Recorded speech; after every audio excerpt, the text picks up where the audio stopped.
ভোরের আলো ফুটতেই দোকানের সামনে দাঁড়িয়ে স্তব্ধ হয়ে গেলেন মালিক। প্রতিদিনের মতো তালা খুলতে এসে যা দেখলেন তা যেন বিশ্বাসই করতে পারছিলেন না।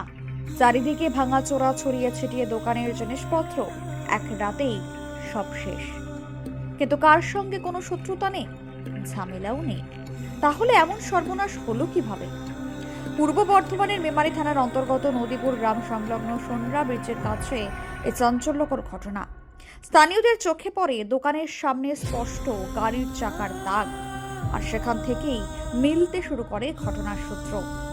পুষ্টিগুণে ভরপুর প্রাকৃতিক শক্তির ভান্ডার খেজুর এখন আপনার হাতের নাগালে। প্রতিদিনের ব্যস্ত জীবনে এনার্জি কমে যাচ্ছে, চিন্তা নেই।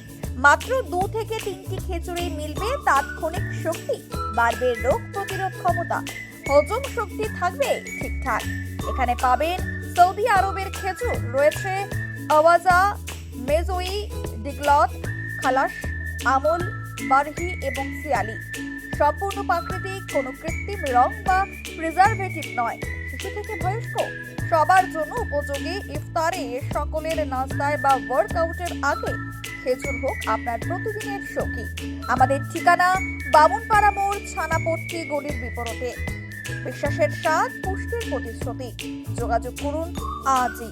অর্ডারের জন্য কল করুন 8001619832। কি হয়েছে এখানে? এটা সেলুন ছিল। হ্যাঁ, রাতের অন্ধকারে গাড়িতে এসে অ্যাক্সিডেন্ট করেছে। আচ্ছা, কখন হয়েছে জানতে পেরেছেন? না, জানতে পারেননি? বা কোন ধরনের গাড়ি, কি গাড়ি ভেঙেছে? কিছুই বোঝা যায়নি এখনো। আচ্ছা এবার ক্যামেরা চেক করতে হবে, দেখতে হবে কি গাড়ি। আচ্ছা, এটা কোন জায়গা? সোনার মোড়, সোনারাম। আপনার নাম? বিশ্বজিৎ মালিক।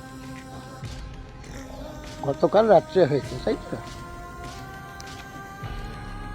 জানা যায় এই জায়গায় একটি সেলুনের দোকান চালাতেন বিশ্বজিৎ মালিক। অনুমান করা হচ্ছে গভীর রাতে কোনো ভারী লরি ঘোরাতে গিয়ে নিয়ন্ত্রণ হারিয়ে মুহূর্তের মধ্যেই সেটি সোজা ঢুকে পড়ে দোকানের ভেতরে। তছনছ হয়ে যায় পুরো দোকান, আর তারপরেই কোনো কিছু না জানিয়ে ঘটনাস্থল থেকে লরি নিয়ে চম্পট দেয় চালক। সকালে দোকানের এই অবস্থা দেখে হতবাক হয়ে যান বিশ্বজিৎ মালিক। তিনি জানান পুরো বিষয়টি খতিয়ে দেখা হবে এবং প্রয়োজন হলে পুলিশের দ্বারস্থ হবেন। এক রাতের অন্ধকারেই শেষ হয়ে গেল বহুদিনের পরিশ্রম। এখন প্রশ্ন, সেই অজ্ঞাত লরি আর চালকের খোঁজ কি মিলবে, নাকি রহস্যই থেকে যাবে এই ঘটনার পেছনে?